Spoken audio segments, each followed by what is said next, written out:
Assalamualaikum warahmatullahi wabarakatuh. Kami dari kelompok 4 akan mempresentasikan mengenai ekosistem air tawar. Di sini ada nama-nama anggota dari kelompok 4. Teman-teman bisa lihat dulu siapa aja nama-nama anggota kelompoknya. Oke, selanjutnya di sini ada ekosistem air tawar. Jenis organisme adalah ekosistem perairan terutama ditentukan oleh salintas air.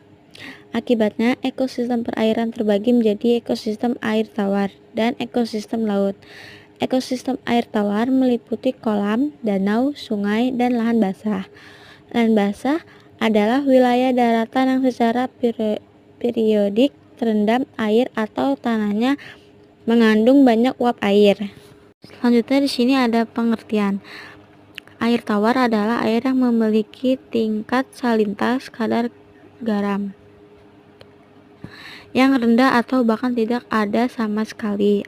Air ini ditemukan di sungai, danau, dan sumber air tawar lainnya. Kebanyakan air tawar berasal dari siklus air, di mana uap air dari permukaan bumi mengalami kondensasi dan turun kembali ke permukaan sebagai hujan atau salju.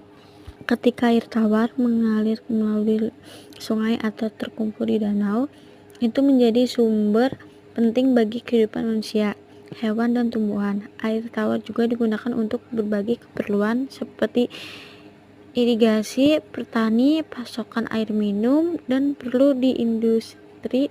Penting untuk menjaga kualitas air tawar agar tetap bersih dan aman untuk dikonsumsi. Selanjutnya ada ciri-ciri ekosistem air tawar. Yang pertama ada organisme hidup, yang kedua ada sumber air, yang ketiga ada kualitas air, yang keempat ada siklus nutrien, yang kelima ada rantai makanan dan jaringan makanan, yang keenam ada vegetasi riparian, yang ketujuh ada pengaruh manusia, yang kedelapan adaptasi organisme. Selanjutnya juga ada pembagian daerah.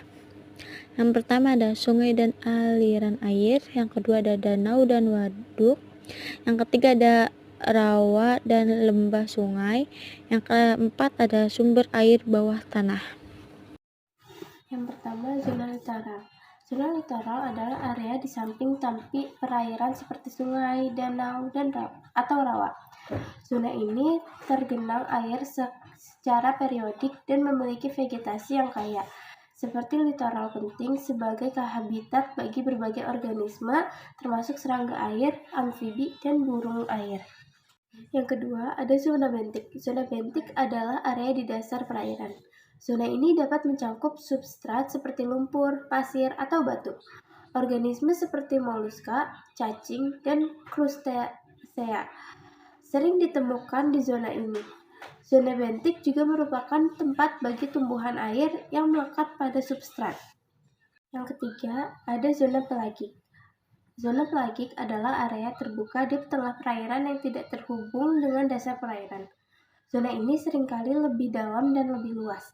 Organisme seperti ikan, plankton, dan mamalia laut seperti lumba-lumba dapat ditemukan di zona ini. Yang keempat, ada zona profundal. Zona profundal adalah area yang sangat dalam di danau atau waduk. Zona ini biasanya tidak terkena sinar matahari dan memiliki oksigen yang rendah. Organisme yang hidup di zona ini biasanya teradaptasi dengan kondisi yang kurang oksigen. Kelima, ada zona epipelagik. Zona epipelagik adalah area di permukaan perairan yang terkena sinar matahari. Zona ini memiliki kepadatan organisme yang tinggi, termasuk plankton, ikan kecil, dan burung laut yang mencari makan. Yang keenam, ada zona interstitial. Zona interstitial adalah area di antara partikel-partikel tanah atau batuan di sungai atau danau. Organisme mikroskopis seperti cacing, krustasea, dan mikroorganisme hidup di zona ini. Kemudian ada komunitas di dalam ekosistem air tawar. Yang pertama, komunitas ikan. Yang kedua, ada komunitas plankton. Yang ketiga, ada komunitas tumbuhan air dan vegetasi riparian. Yang keempat, ada komunitas serangga air. Yang kelima, ada komunitas burung air. Dan yang terakhir, ada komunitas mikroorganisme. Berikut ada gambar tentang rantai makanan. Rantai makanan adalah proses makan-memakan antar makhluk hidup dengan urutan tertentu untuk kelangsungan hidup masing-masing dalam suatu ekosistem. Contoh ekosistem air tawar. Perairan yang termasuk dalam kategori ekosistem air tawar adalah kolam, sungai, danau, rawa air tawar, dan rawa gambut. Sedangkan contoh ekosistem air laut adalah hutan bakau, rawa payau, estuari, pantai berpasir, dan pantai berbatu. Ekosistem air tawar juga sangat penting bagi manusia. Mereka menyediakan air untuk minum, irigasi, dan energi hidroelektrik. Selain itu, mereka juga tempat rekreasi dan pariwisata, seperti memancing, berenang, dan berperahu. Namun, ekosistem air tawar saat ini menghadapi banyak ancaman, termasuk pencemaran, perubahan iklim, dan penghancuran habitat. Oleh karena itu, penting bagi kita untuk melindungi dan menjaga ekosistem ini agar tetap sehat dan berkelanjutan. Sekian presentasi dari kami, kurang lebih mohon maaf. Wassalamualaikum warahmatullahi wabarakatuh.